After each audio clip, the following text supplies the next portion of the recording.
hit the road and let's go then. Let's just go and see the world and just show them what it really means to live life golden. Yeah, we're golden, baby girl, we're golden.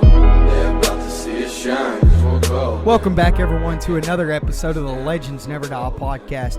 This is your host, Hunter Forget, alongside co-host Matt and Caleb back in the house today. Frank on the computer as always, and before we kick it off, we'll give a quick shout out to our sponsor, Legend Gear and Apparel.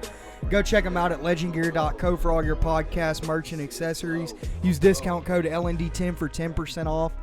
And we'll kick it off. A little NBA news, or a lot of NBA news, I shall say.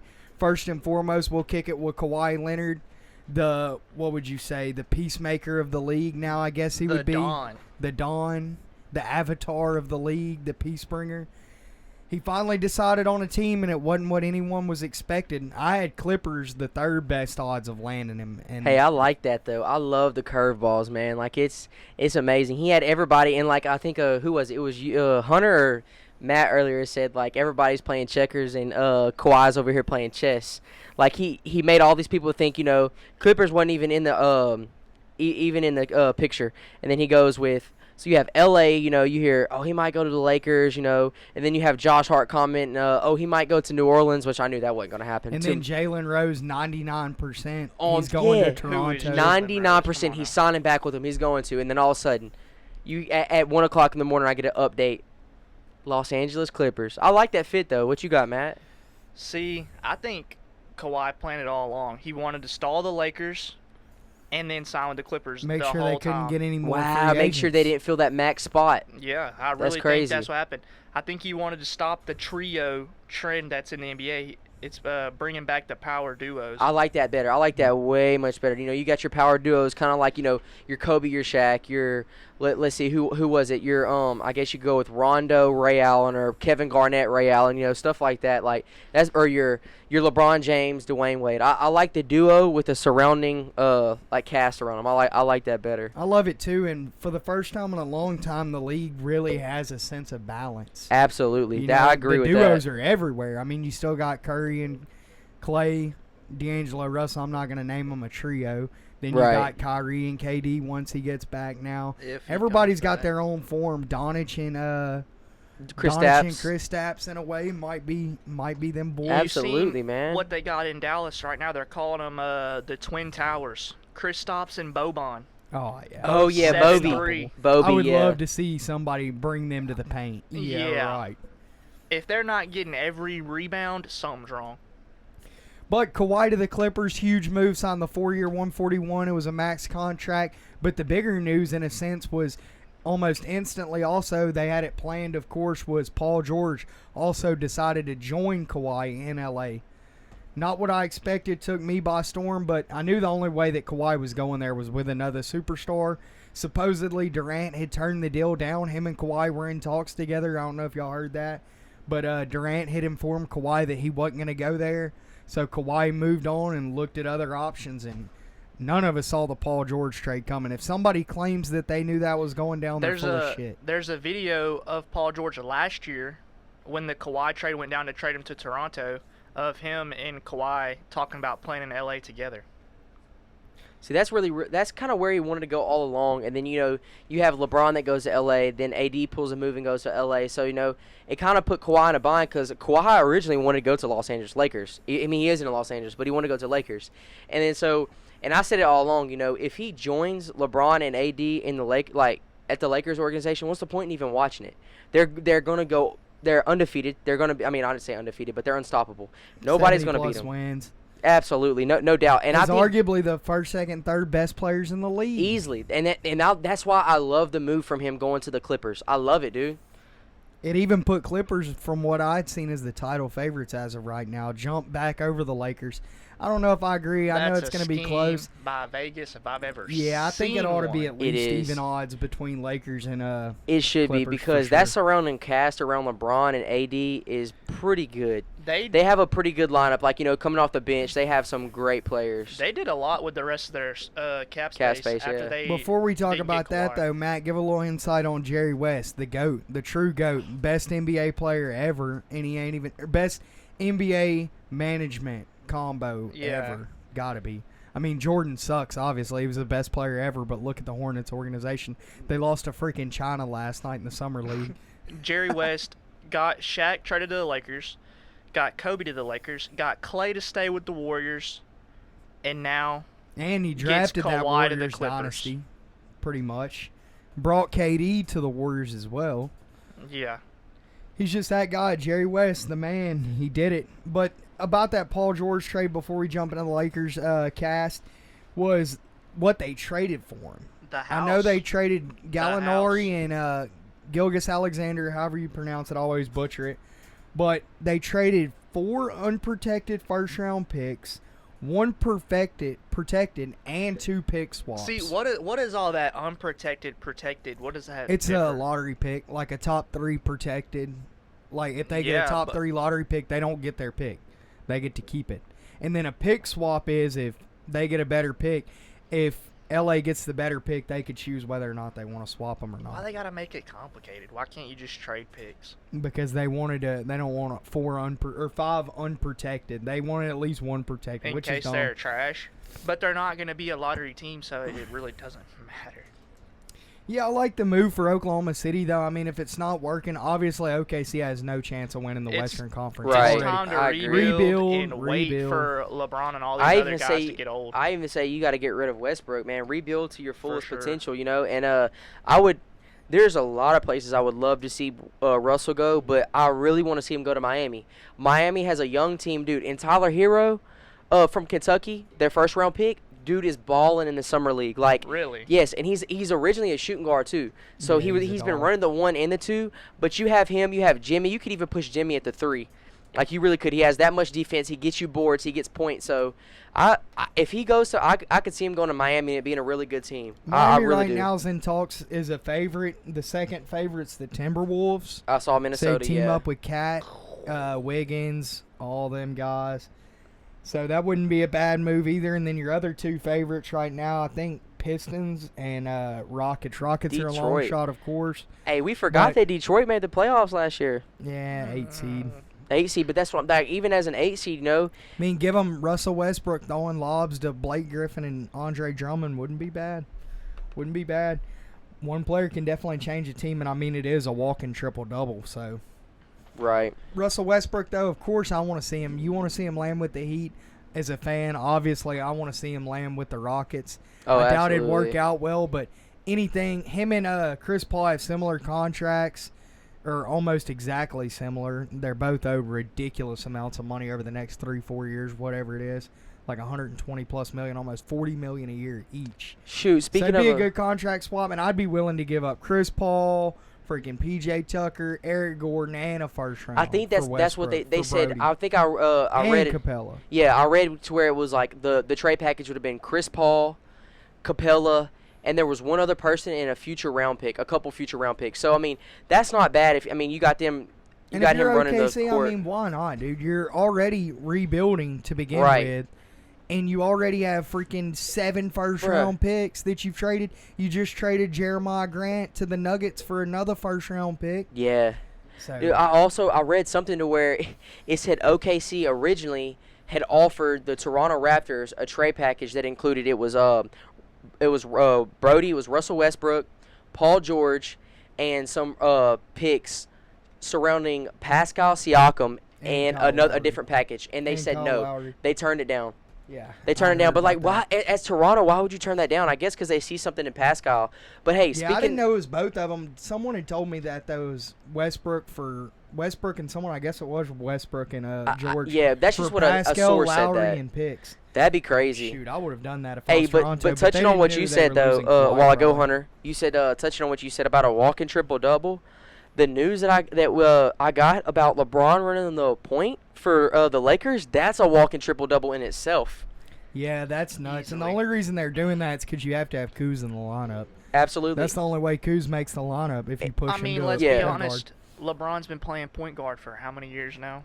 guard. Yeah, Pretty true. much, yeah. And I was talking to Dustin. Dustin couldn't make it today, but I was talking to Dustin about it, and he was like, man, with Kuzma in the lineup, that makes LeBron one of the shortest in the lineup. Think about that. That makes LeBron James one of the shortest players in the lineup because Kuzma's bigger than him, taller than him. How crazy is that? So he'll be running the 1. That's a big lineup. I don't know who's going to stop that. That's a long-ass team. That is. Because Danny Green might.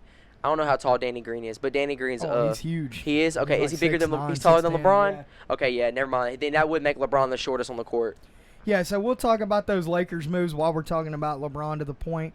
Lakers went out after they found out they weren't getting Kawhi, and they spent up the rest of their $32 million, and they still even have a little more room, a few more roster spots. Kyle Korver got released by whatever team it was he got traded to, so I could imagine him signing, coattailing LeBron like always. But they went out and got Danny Green on a 2-year $30 million, got Cousins on a 1-year $3.5 million. Essentially a veteran, a little more than a veteran minimum. Hell yeah, it's a steal. He got less than Enes Kanter. Come on now. You're saying Kanter's better than Cousins? At least Kanter was healthy. They went out and got KCP, re-signed him, Kentavious Caldwell-Pope, to a 2-year $16 million. That's a good contract for him. He's not bad. Avery Bradley, which I think is a really good pickup for 2-year $10 million. That's a damn good pickup.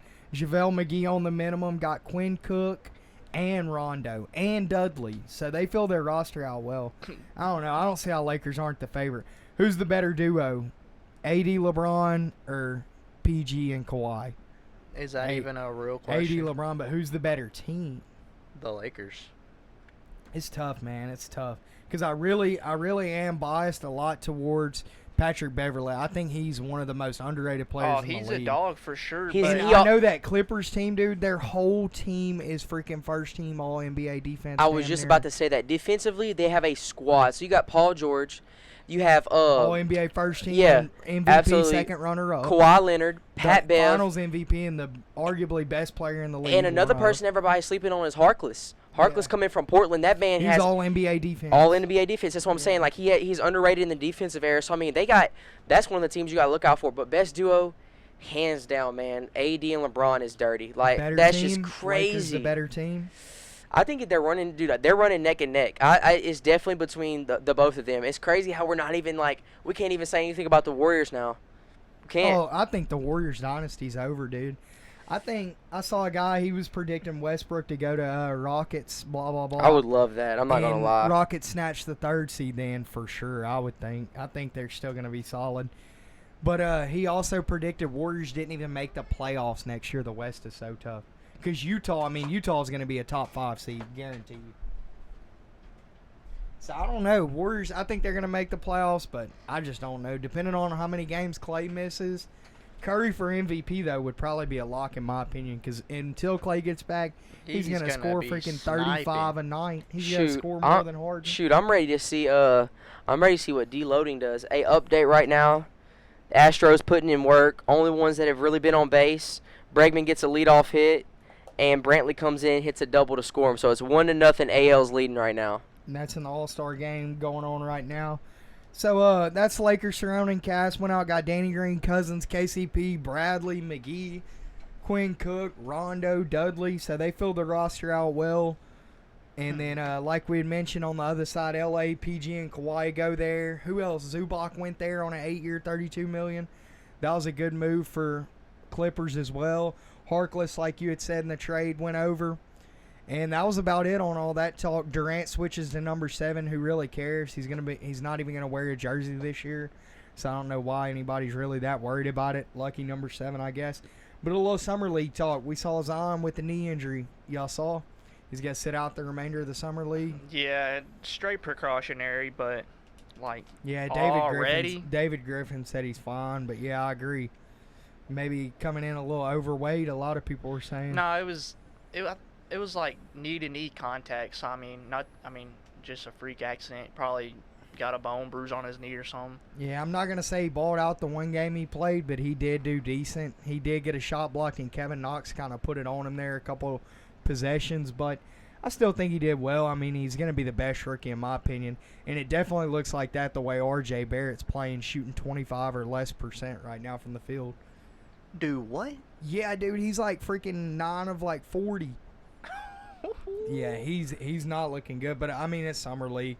I'm gonna pump the brakes. Their 2nd round pick, the foreigner, looks much better right now, but really, R.J. Barrett looks like a bust. It's way too soon, but Yeah, I me, think that's way too it soon to is say way that. too I soon, like R.J. Barrett, man. I think it's just he's he's got to get the looking kinks out rough. right now. He is. His shooting percentage is Dude, awful. he's playing with on the Knicks Summer League team. Yeah, he should be balling, in my opinion. No, I'm saying he's probably playing 1v5.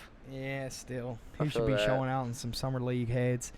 Other Summer League news, we got Taco Fall, the freaking 7'6" center out of UCF. He's with the Celtics right now, and he's looking unstoppable. I think he's for sure going to make the roster. He's not allowing scoring. His defense tall is is he? on point. 7'6". You've never yeah. watched him ball? I mean, not Dude, really. he can freaking ball, bro. You I just throw it up mean- to the rim, and he's grabbing it and slamming on him. Dude, he looks rough, though, like in a good way. Then Caleb had mentioned our guy from NOLA looking good out there. Nola. Jackson Hayes. Yeah, Jackson Hayes is cutting up on him, man.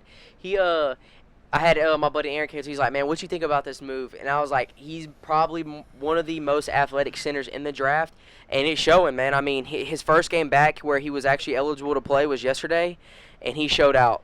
He Wasn't it absolutely something showed out. weird with like these dudes couldn't play until Kawhi signed or something? Didn't I hear that? No, it was not until like Yeah, until the Davis trade was complete. Yeah. Yeah. it was yeah. until that was completed and he was actually like eligible to sign his contract, because it wasn't like Anthony wasn't for sure on the team yet, and they weren't for sure on there, yeah, because that's where they traded from. But yeah, watching him play, it's ridiculous, man. He's going to be really good for them. Coming as a rookie, you can't really say like he's going to be a beast, but he's going to be a playmaker. That's for You sure. can't really say he's going to be a beast, but he's going to be a freaking But beast. he's going to be a beast. Hopefully he starts at center over Jalil Okafor. I really like Okafor, but we'll see. I want to see the new cat. And then one more Celtics player, I talked about Taco Fall there for a second, is the point guard Carson Edwards out of Purdue. He's picking up right where he left off in the NCAA tournament. That dude is freaking balling. He scored like 30-something. He was hitting deep three-pointers. He just looked like a true point guard out there, and, I mean, he's going to be a good backup. He's going to get good minutes with Rozier out behind Kemba. I think he for sure makes the roster, and I really like the pick, Carson Edwards. I think Celtics low-key had one of the best drafts. Grant Williams from Tennessee's also balling for him. he's Taco Fall solid. and Carson Edwards, and they had the kid that Dustin's all hyped about. I can't remember his freaking name. He's a beast, though. He was their first pick. But all right, guys, we'll wrap it up with NBA there. We'll transition into MLB. It's All-Star Week. We've got a lot going on. We had the Futures game the other night. I really didn't catch much of that. I really don't ever worry too much about it. But it was all eyes on the Home Run Derby, and we'll let Caleb give us a quick rundown on that. It was probably the best I've ever seen. No doubt about it. Man, this Home Run Derby, like we were all talking about it, I think it is the best one that I've watched. I mean, first of all, you have two rookies coming into it, in Vladimir Guerrero Jr. and Pete Alonso, in which, when I looked at the favorites, it was Josh Bell, Pete Alonso, and then Vladimir Guerrero Jr., but not a lot of people were talking about this rookie, and when he came out and swung the bat, and you could just hear it, the sound off his bat sounds like a 12-gauge going off. Everybody was like, Which one? Vlad Oh, Guerrero. Which Yeah. home run? Yeah, which one of his- which one of his which one of the 70 91 or that he hit? 91? 91 home runs, man, that he hit total. It was just crazy watching it. And then, I kind of felt bad. You're watching Pete Alonso go against Carlos Santana. Carlos Santana really didn't show out, but every single round that Pete Alonso had, if you hit in the home run derby, if you hit 2 home runs over 440 feet, you get the extra 30 seconds, right? Pete Alonso never once used his extra 30 seconds in any round that he hit. That's He didn't crazy. need He didn't even need to. He would end it because he was so fast paced. It was Pete Alonso, and then I was watching Jock. Those two were the quickest to get the bat on the ball. I mean, but Jock had to be quick because he had to make up for 29 home runs in the second round going against Vladdy. And then so he ties him up. You have the 29 home runs, and you're like, okay, cool. We go to a minute hit off. Ain't no way they're gonna tie again. Tied up again. So we'll go to a three pitch swing off. So it's a three swing playoff. So it's not pitches. It's you can let him go. Vlad hits his first one, misses his next two. Jock gets up, hits his first one. I'm like, okay, Jock's got this. First of all, Jock's a lefty, so the right field wall is much shorter than hitting in left field, which is Vladdy. So I mean, you can hit a line drive over you compared to hitting a line drive to left field. It's not going to go over, but misses his next two. So they go into a third playoff. Vlad gets him with the 2 home runs. Jock couldn't do it. So it was I I think that if Vladimir Guerrero Jr. doesn't get fatigued, he hit 91 home runs, then he has to go against Pete Alonso, who had a break for probably about 30 minutes, close to an hour. So I think by far this is one of the best home run derbies we've seen. What you think, Matt? I feel like you have to change the rules somewhere. Why you say that? I mean, how do you hit 91 home runs, break the record for amount of home runs hit in the Derby, and get second place? How? I don't know if I would change the rules necessarily. I kind of like the 10-out rule still, though, more than the time. Because 4 minutes of straight swinging will wear you down quick. See, my thing is I don't really like the bracket play of the home run derby. It's a home run derby. It's about who's hitting the most home runs, not one-on-one who's hitting the most home runs. Right, because somebody could have one bad round compared to having a great round the next one, you know? Yeah. I mean, Alonso won with freaking 13 home runs in his first round and ended up winning the damn derby. Exactly. So yeah, I can kind of see where Matt comes from with that. That's what I'm saying. He didn't hit near as many home runs as Vlad. Or as Jock. But he wins. Yeah, and what it was, too, is because, I mean, he hit 29 his first round and hit 29 his second round. That's 58 home runs just right there. That's insane. Imagine how gassed you are after swinging the bat that many times. In 2 rounds, he almost beat the record. The record was like 61. Was it with Josh Hamilton? Yeah, it was like 61. The record was 28 in 1 round. He beat that with his first round. So, but I do like the change of how, last year, you do remember when they hit a home run, they had to wait for the ball to land. Or no matter what, when you hit the ball, you have to wait for it to land to get your next pitch. Yeah, I But- don't know. No, I think you they should just definitely roll just with be it. able to go 'Cause as they fast. weren't Yeah, following and that's what they that. did this year. That's what they did this year. Following that. Yeah. I mean, So, I mean, everybody has their own input on it, but, I mean, I think it's the style of the game is getting, you have to have the more energy, which, I mean, Pete Alonso's young, Vladimir Guerrero's young, Josh Bell's a bigger dude, in which it made sense of it, too. So he was hitting left-handed because, it looks like it's shorter, but his pull power on the left-hand side was not that good. He was hitting bombs, and most of them were to right center field. So I feel like, and I didn't even know he was a switch hitter. really.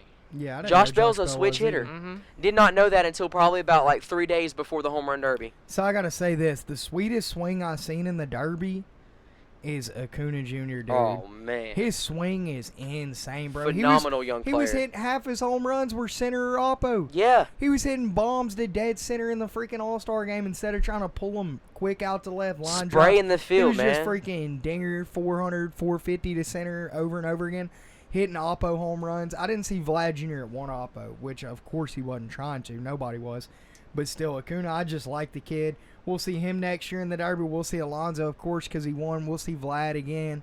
We'll see Yelich if he's not hurt. Hopefully we see Bellinger. I'd like to see Bellinger in there. He was for hurt sure. for the home run derby, but he batted in the first I inning of don't the All-Star understand. game. Maybe he let it get to him and didn't want to mess the swing up. I don't know if he would was do just it. about to say this Bregman because, I mean, said he was done. He said he's retiring from the derby this year. I don't blame him, man. He was even making fun of He himself. got his ass whooped. And he can't really Yeah. hit on grudge. Yeah. He was making fun of himself. He was like, wow. He was like, I wouldn't know what a 30-second bonus was because he couldn't even hit one over 440. But He was hitting line drives out, and it was a 19-foot wall out Yeah. there. So shit. I mean, he can definitely mash, but he doesn't Oh, have near yeah. the power of these other guys. right, no, definitely. Who'd he go up against in the first round? He went up against Jock Peterson. He was Yeah. a dog who won runner-up last year. Good But all right, that'll bring us into the All-Star game, which is going on right now. We have the AL with a 1-0 lead. Justin Verlander is starting pitcher for the AL this year, and Ryu for the NL. Our lineups were good on both sides. AL's won 6 years in a row, so, I mean, obviously they came in the favorite. And they're full of Astros and Yankees, so what do you really expect? And Red Right. Sox, like we had said before the show started. Crazy, yeah. I mean, this All-Star, like, the people are talking about the NL lineup. You know, the NL lineup is freaking packed. You have Christian Yelich, Cody Bellinger, Arenado. Then you have, Freddie Freeman. I mean, almost every single one of them are batting over 300. I think the only ones that aren't are like I think it may be like Contreras, which is the catcher, which is batting like a 285 or something like that. And then you have Acuna, who's up there in the 290. So, I mean, when you have Acuna batting 9th in your lineup, that's how you know you're stacked. AL stacked too. I mean, like we talked about earlier, that's probably your more powerful teams. You have about 3 teams that you can almost guarantee who could be in the World Series. And, it's a toss-up between those three. And then in the NL, really we're only talking about the Dodgers. I can, that's what I'm thinking because the Dodgers are so – right now got probably, if not the best, one of the best records, most powerful hitting team. Their pitching's good right now. Their I mean, pitching Ryu's staff coming is out. good, but Yeah. it's deep as hell. It is deep. You got Walker They have Buehler 4 as your pitchers in three. the All-Star game. Yeah, Kershaw, Buehler. Ryu, and who's the fourth one? Yeah, maybe it's only 3. Yeah, I Maybe think it's 3. But they still got freaking Bellinger, Muncy. Who else? Did Jock make the All-Star game? Bellinger, Muncy for sure made it. And Yeah. they have one more. I forgot. Turner maybe. But yeah, the All-Star game, something else I'd seen was this is the youngest NL team ever. The average age is 26 years old. Was it? Because I looked at some about the outfielders. The average age over history and this year for the AL is like 29 and a half, like 30 years old is the average. Wow. They are 26 years old. The youngest team ever. I There's was like looking at so that. many players that are like 25 and under. I forgot how many it was. Yeah, they were crazy. talking about Yelich. Who was it? It was Yelich, Acuna for Bellinger, sure. and Acuna being in the outfield starting, and they were like, "This is." I think it was like the second youngest. It tied it. It was the third. Or it was the third. Yeah. Because it was like back. I can't remember the exact year, but that was back when like Willie Mays played. When who else was it? Who cares if it wasn't StatCast? Ted Williams or something like that. Yeah, it's Yeah, crazy. funny. That's what I was telling y'all about earlier. I was like, where do they keep track of all this? The third youngest outfield ever in the All-Star game. What kind of stat is that? Elias, bro. Dude, Them niggas at Elias. dude, they always keep these stats. They have some of the craziest stats. It'll be like, that's his first curveball in 7 innings in Yeah, 3 years yeah. on fucking the same field. Like, what? Yeah. All right, guys. So we'll wrap it up there with All-Star Week. We had the celebrity game too, and y'all saw J.R. Smith rip his shirt off and hit a dinger. It was J.R. funny. Smith was playing shortstop, doing good, man. MGK hits a oppo inside the Parker, burnt people in right field. MGK then he slides home for it to be safe. The Miz. Hilarious. The The Miz Miz, was yeah. the pitcher for Cleveland. It was awesome, bro. It was some cool people. It was Cleveland versus the world. So Yeah. that was funny. Then, all right, guys, we'll do this. Midway MVP and Midway World Series picks. Ooh. I will let Matt start it. Yeah, start off. Because I ain't Matt. going to put myself on the What you want, my spot. World Series right now? Yeah, we'll run World Series first. Matchup. Dodgers, I'm sure we're Yankees. going around the board with it. Dodgers, Yankees. Easy. I think it's going to be Dodgers-Yankees, especially if Yankees somehow make a move and I'm end up telling you. getting Wheeler from the Mets or Mad Bum somehow. I heard If we Astros get in the Wheeler talk to from get the Mad Mets, Bum. I'm jumping off the fan base. Or That man's even trash. crazier, what Dustin playing good thinks this is year. going to happen is if there's a swap for Judge for Scherzer. Me and I Dustin did hear that Dustin say happens- that. fully agreed on this. I think it should happen. But I don't know. man. But I Scherzer think was it's gonna like, ruin Scherzer the even league. came out and said, no, I'm staying with him. But I also heard him say, If you get traded, you it's don't got a- a choice. I was about to say, he just said, but then again, that's a league, that's above me. He was like, at the end of the day, it's business. So if they decide to let me go and trade me, that's on I them. He said, but for mean, right now, we're come doing on better now. and we're getting wins. I But, don't know, dude. so who you say- going with? I'm gonna be different just because I gotta go for the Astros. Right. Can't go against them. So I'm going Stros and Dodgers. But my dark horse is Stros and Braves, so we'll see. Braves have turned their ball club around for the last, 30, 40 games. But, I like that. I like you going with the Braves because I feel like I already know. hitting-wise, they Dodgers. match up well with L.A., but, man, the pitching for the Dodgers is just insane right You're now. repping the Dodgers literally right now. I already know who you're picking. Got And to. you're repping the Astros. And but you're repping the not Stros, the but you didn't Astros. pick them. But And no, I'm I repping the gotta nothing. NL, Repping the NL, NL. I gotta run with the Dodgers, and I'm gonna go with the Stros again, man. I just like the Garrett Cole and the Verlander, then Osuna coming out with his great closing potential, and once they get everybody healthy, great squad. But the Yankees the do. lineup's sick. Yeah, They're so exactly. the Yankees pitching is so inconsistent for me to run with them. Once But they that get would be my Severino yeah. back, it's about It's one- hard though something when you else. score 7 runs a game. It's That hard is to beat that is true. But they also aren't going against they aren't going against pitching like your Verlander or your Garrett Cole I with good mean- relief. Even Wade Miley's pitching good this year. He didn't do Oh anything for my. Milwaukee. I would smack Wade Miley. You're crazy. You're crazy. Sorry, we got Matt going with Yankees Dodgers. I'm gonna go with Astros, Dodgers, and Caleb's going with Dodgers, Astros. Dodgers, The Astros. Yankees are going to win, of course, because the only thing stopping the Dodgers is the World Series. Yeah, Dodgers are going to lose their third consecutive World Series. I agree. Bellinger will choke come World Series time, I'd imagine. Kershaw will choke, of course. You know what's crazy to me though? I don't understand why Chicago won't go out and get a pitcher, because they'll for sure get that NL Central locked up. I mean, I say for sure, but they're going against Milwaukee. But I mean, I feel like they have better pitching than Milwaukee. And when their sticks get to going, they'll get. I think after the All-Star break, you'll see Cubs go on a little streak. But I think that, dude, they're missing that pitcher. They're missing a good ace. I mean, you got Yu Darvish, Kyle Hendricks, John Lester, Cole Hamels. Cole Hamels in Chicago still, yeah. So I mean, they're all decent, but like it's not like they stand out like your Kershaw, your Bueller, your Ryu, your Garrett Cole, your Verlander. They're missing that ace. They have five man. mediocre starters. Yeah, you're right. I agree. But I also, dude, It takes an elite starter to win the World Series. Bumgarner is leaving San Francisco, and he's going to either go to, like I said, I saw the Brewers, Stros, Yankees, Twins were up there too. So I mean, all four of those teams are contenders. So you know what Bumgarner's going to do, though? I guarantee you, he's going to pull a Chapman. Come out the loves bullpen? San Fran so much. No, he's going to get traded because he's on an expiring contract. Right. And he's going to be a rental, and he's going to re-sign with San Fran next year. He's going to go right back to San Francisco because he loves it there. He's won 3 World Series. Well, then why not go to the Dodgers? Stay in Cali. Yeah, he's just going to end up going as a rental and go to the Dodgers. No, he's not. Yeah. Oh, no. Oh, yeah. What Going are they to going the to do? Go Dodgers. to an 8-man rotation? No. Him and Muncy going to be scrapping the first time in the locker room they see each other. Yeah, no joke. You want that ball back? Go grab it out the ocean. But, all right, Matt, who's your MVPs right now? Oh, I like this one. Oh, we were talking about it before we I started. think all 3 of us are going to have close. I said Yelich before we started, but Steech had to change my mind. I think he swayed me on the Bellinger bandwagon for NL. AL, dude, I said Springer and Bregman like a month ago. And that's not really bad. That's not bad at all. Springer got hurt, so I mean I can't predict him being hurt. I don't even know. I really don't even know. I'm still torn on the AL also. I can't give a lock fire pick on it. But NL, I'll agree with Bellinger. I was also pitching you some stats. Him and Yelich's stats are so similar, and then I give the defensive side to Bellinger because of the arm, the outfield assist, and all that. And if you look at it, he's going to be on the World Series team and the team with the best record. Yelich is going to be on a borderline playoff team at best, if they make it this year. So I've got to give the NL to Bellinger. What you think, Caleb, on NL? Man, talking about NL, I'm with you on that. I got to give it to Bellinger. I mean, we were all looking at the stats earlier, and that's per se he doesn't fall off like after this All-Star break.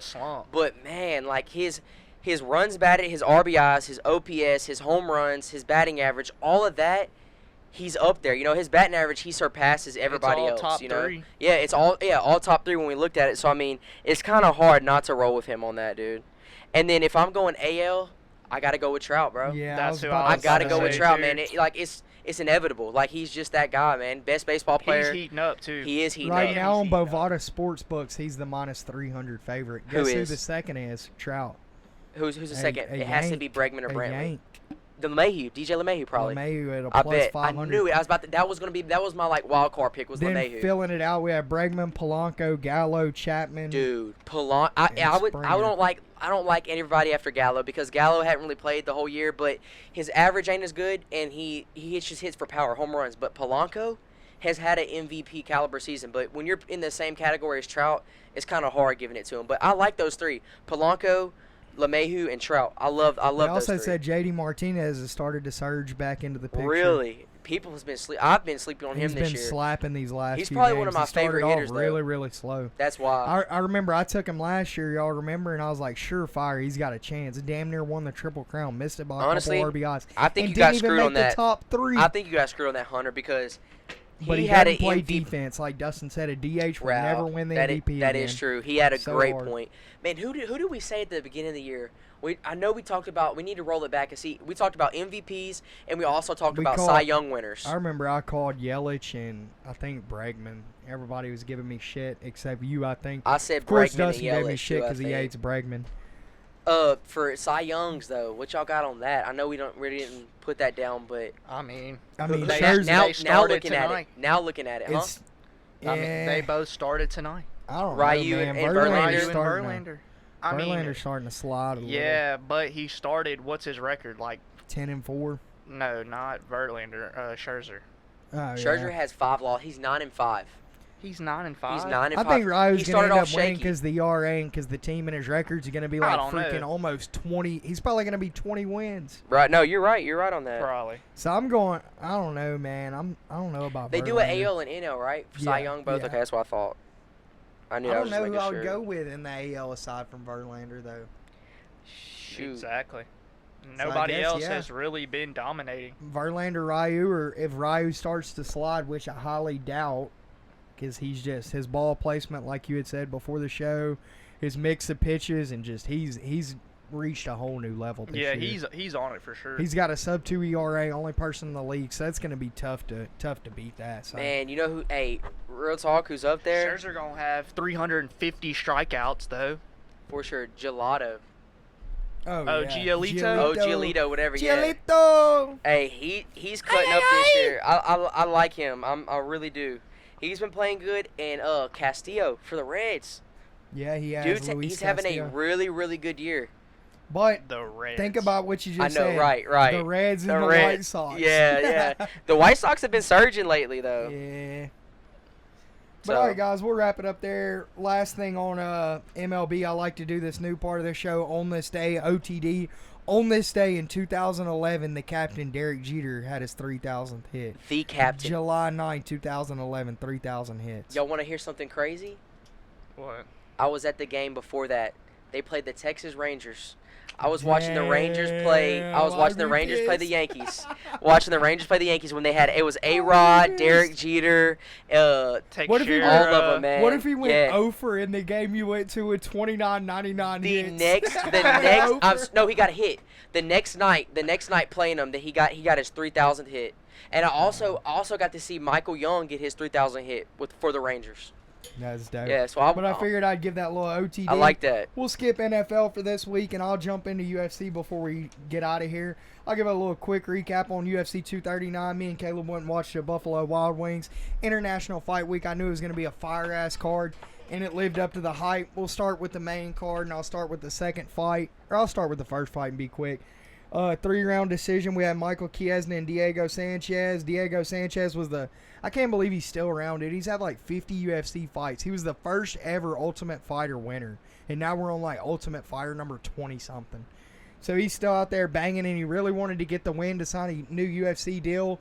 I don't think it's going to happen because he got the loss. I think he's going to end up going to Bellator somewhere because he still wants to fight. But Chiesna won that in a good decision. Then second fight, we had Blachowicz versus Rockhold. Rockhold on his first fight back, moved up to light heavyweight. Caleb was about to take the bet, but I was like, man, I'd be careful.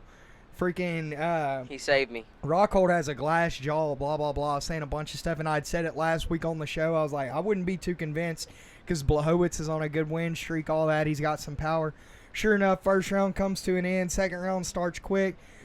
Both fighters look really good, and then it just happened. He stepped that punch That on quick. Rockhold, and that That left quick. hook. Rockhold has been knocked out by that left hook 3 times in his career now, that same exact I punch. can say Hunter definitely called that. He saved me some money. And when he said, he was like, man, I'm going to be honest with you. He said, Rockhold, he said, he has a glass chin, Caleb. He was like, he can get knocked out at any given point. I was like, all right, well, I'm going to sit it out. And lo and behold, bow. Lo and Blachowicz. That Lo and boy got Blachowicz. I like slapped, it. son, with that left hook. He Then did. bounced his head off the canvas with 2 more. Yep. McGregor made that term famous. I love saying that shit. Bounced his head off the canvas. But bounced him with 2 more strikes. Fight over. Got up. Dana White said after the fight, he said he thinks it's time Rockhold hangs up the gloves because he's been medically suspended now with a broke jaw. It was disgusting. His jaw was literally just shifted completely out of the way. That, I think you got to And hang he up has the a really gloves. successful modeling career right now with Ralph Lauren. So, man, just go back to that and quit getting your ass kicked. Straight up. Is what I say. You lost to freaking Michael Bisping, who's half blind. So that was that fight. Then that moved us into the next fight. Who's the next fight? Oh yeah, the quickest How knockout could you in forget? UFC freaking history. Jorge Street Jesus Masvidal comes in there versus Ben Look like Street Jesus. That's really his name. He looks more like Jesus than me. Come on now.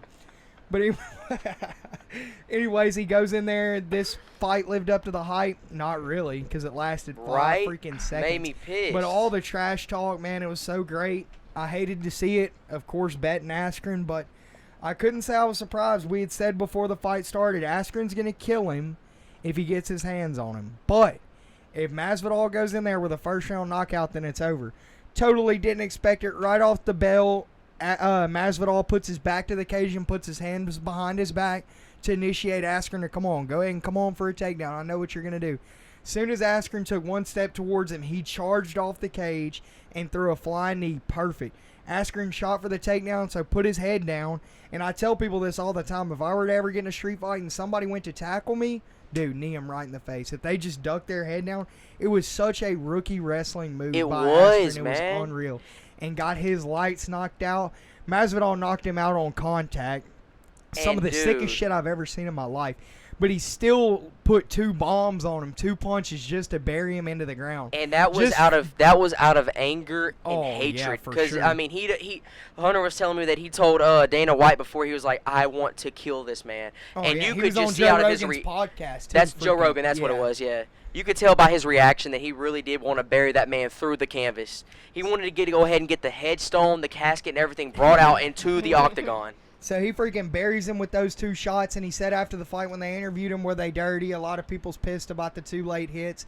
But he said, man, I don't stop until the referee pushes me off, which I agree. And then I wouldn't have stopped either. And that's what he said too when they were after his post interview, and he was like, "Look," he was like, "Y'all are mad at me." He was like, "But to start off the UFC, y'all live off the hype of the pre-fight. Y'all love when Conor, he didn't say his name, but he's like, y'all love when everybody talks mess before they degrade people's mothers, their girlfriends, their wives, their ethnicity, they're clowning their heritage, all this stuff." He's like, "So why can't I brag and boast after the fight, after I beat somebody up who challenged my manhood?" He was like, "I'm going to brag and boast." He said, and guess what? He did all that same stuff Askren did all that same stuff. Talked about his family, his religion, all that. And that's shit. what he said. He's like, so after the fight, I'm a brag and boast. He said, and guess what? If I see him at the house market downtown, I'm still going to slap him. Whole Foods, yeah. He said, I'm going to slap that fool. He said, I'm going to slap that fool if I see him at Whole Foods. That shit was funny. So he bounced his head off with those 2 hits, and then he celebrated. The celebration was funny. He instantly laid in front of his knocked out, ice-cold body and tapped like he was tapping him out. Tapped wiggling on the like a little fish. He's like, "Hey, wake up. Yeah. Tapping. Then he got up and he walked around the octagon, like walking around cheering with his chest all poked out. And then he locked up and fell over on the ground like he was knocked out. He started seizing up. Yeah. Put him in a coffin, laying on the ground like shaking and stuff. So the celebration was funny, man. I got to give credit to Masvidal. I said when it happened, I was like, Ben Askren will never fight again. Yeah, and Hunter even said that, he said a while ago, he's like, it's a rookie move because I feel like Masvidal had that planned out. He's at the cage. He had it planned out. He trains with Dustin Poirier here out of Lafayette, and Dustin Poirier showed text messages at 6:30 that day of the fight of him and Masvidal and the coach texting. He was like, I had dinner after the fight was over. Poirier was bragging because he was at the fight. They did him and Habib's press conference the day before. They did all the press conferences the day before for all the upcoming super fights. But they had him there, and he was like, yeah, man, last night when we ate dinner, Jorge told us he was going straight out with the flying knee to start the fight off. And they're like, he didn't say that. And he was like, yeah, look, text messages to prove it. And I watched a video that showed the text messages between him and the coach.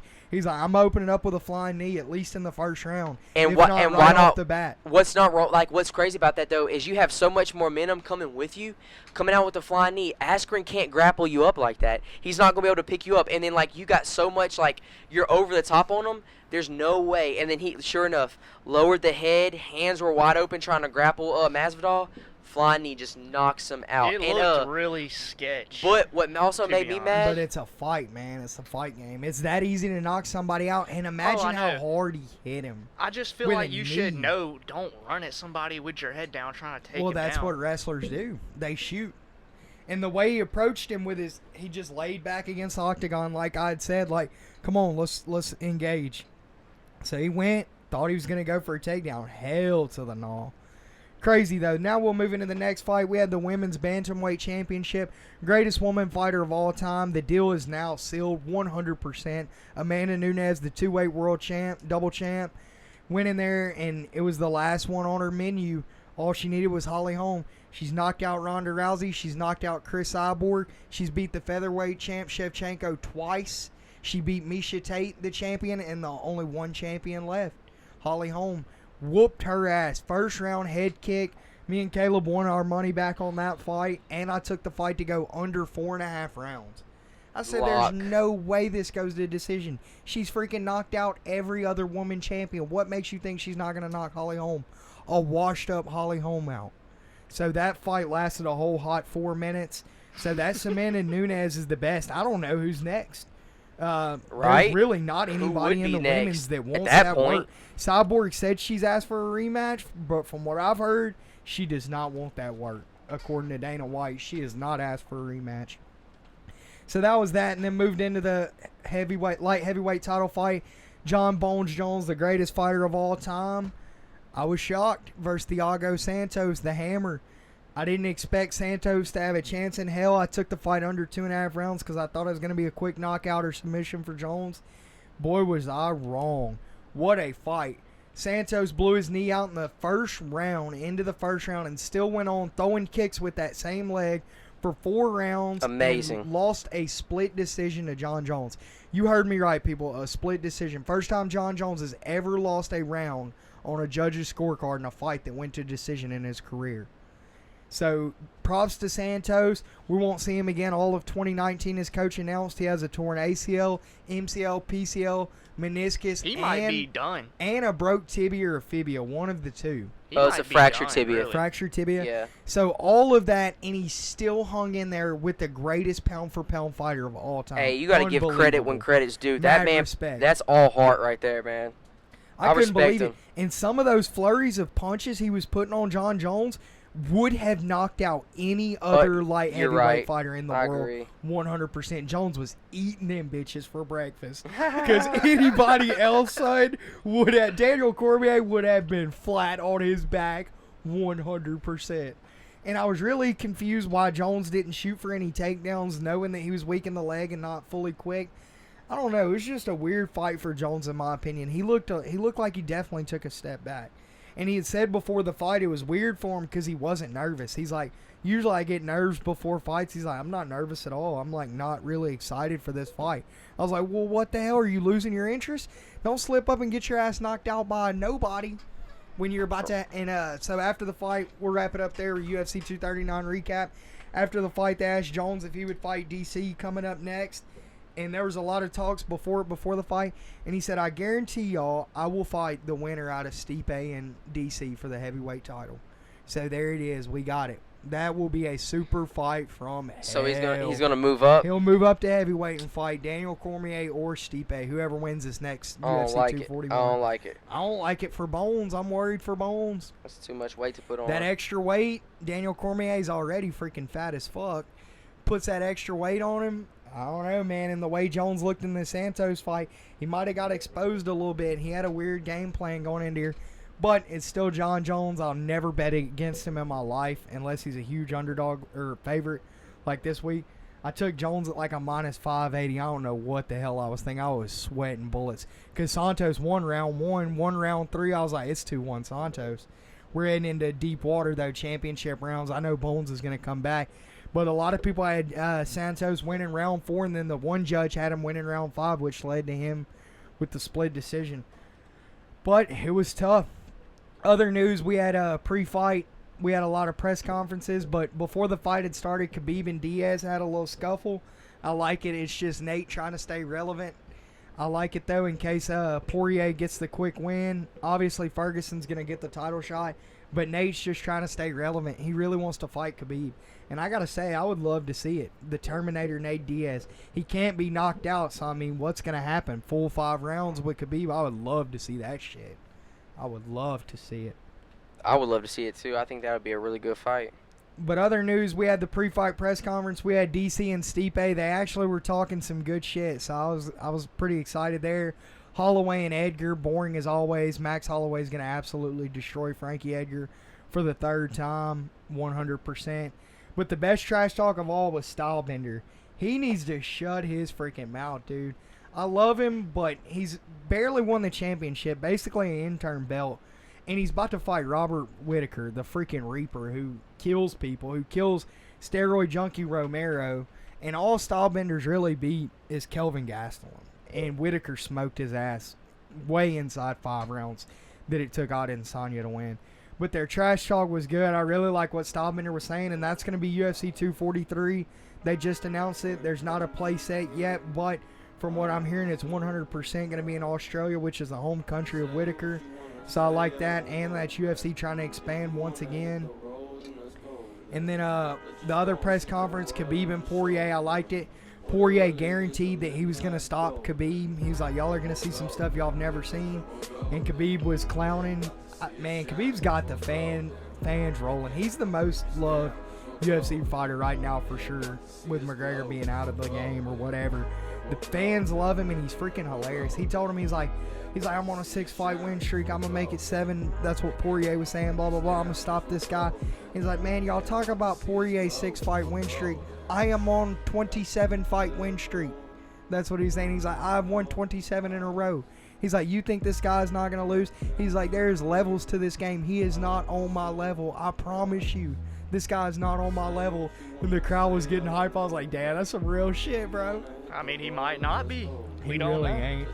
But that's it on the UFC news. The next good fight we'll see won't be for a while. It'll be UFC 240. When does Khabib and Poirier fight? It's going to be UFC 242. It's September, so we still got a couple months. July, August, September, 2.5 months. But that'll be in Abu Dhabi. I can't wait for that. That's Khabib's place over there. That's Muslim territory. So he's got to bring him into deep waters. But that's it on UFC, guys, and we'll wrap it up there. We'll give a quick outro. Shout out to our sponsors, Legend Gear and Apparel, like we had mentioned earlier. Go check them out at legendgear.co. Use discount code LND10 for 10% off. Watches, phone cases, belts, ties, apparel, all kinds of good stuff over there. And make sure to check the podcast out on all your favorite podcast apps, iTunes, YouTube, SoundCloud, iHeartRadio, Facebook, Instagram at Legends Never Die Podcast, and we'll see everyone next week. What it really means to live life golden. Yeah, we're golden, baby girl, we're golden. They're about to see us shine, cause we're golden. They can't ever break us down, cause we're golden. They're about to see us glow, cause we're golden. Yeah, we're golden, baby girl, we're golden. They're about to see us shine, cause we're golden. They can't ever break us down, cause we're golden. They're about to see us glow, cause we're golden.